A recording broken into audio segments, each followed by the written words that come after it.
শ্রুতি, শ্রুতি। আসসালামু আলাইকুম মামিমা, কেমন আছেন? ওয়ালাইকুম আসসালাম।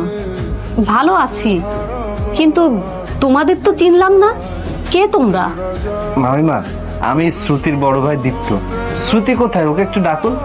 বলা নেই কওয়া নেই, তুমি আমার বৌমার নাম ধরে ডাকছো। আচ্ছা, তুমি শ্রুতির কেমন ভাই? তাহলে আমি শ্রুতির আপন বড় ভাই। আপনি ওকে ডাকুন, তখন আর চিনতে সমস্যা হবে না। এই মুখে মুখে তর্ক করে কেন? তুমি একটা বাইরের ছেলে, তুমি বলা মাত্রই আমার বৌমাকে কেন ডাকবো? তোমাকে তো দেখে মনে হচ্ছে একজন তুমি গরিব কৃষক। আমার জানা মতে আমার বৌমার ভাই একজন কোটিপতি, একজন বড় ব্যবসায়ী। তাহলে বিয়াদবি মাফ করবেন। আমার জানা মতে তো এটা শ্রুতির শ্বশুর বাড়ি। আমরা কি ভুল জায়গায় চলে আসলাম না তো? কিছুই তো বুঝতে পারছি না। আচ্ছা, এই তোমাদের বাড়ি কোথায়? তাহলে আমার বাড়ি রহিমনগরে। তাহলে তো ঠিকই আছে, রহিমনগরের করিম সাহেবের মেয়ে হলো আমার বৌমা শ্রুতি।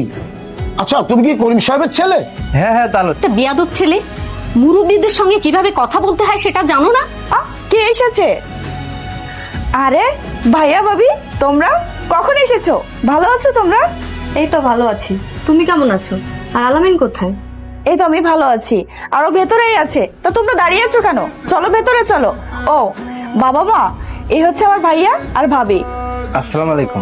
ওয়ালাইকুম আসসালাম। কিন্তু আমি তো ব্যাপারটা ঠিক বুঝতে পারলাম না। বাবা, আপনি কোন বিষয়টা বুঝতে পারেননি? না ঠিক আছে, আলামিন ওকে ডাকো তো। এই শুনছো, বাবা তোমাকে ডাকছে। দেখো না, আমার ভাইয়া ভাবি এসেছে।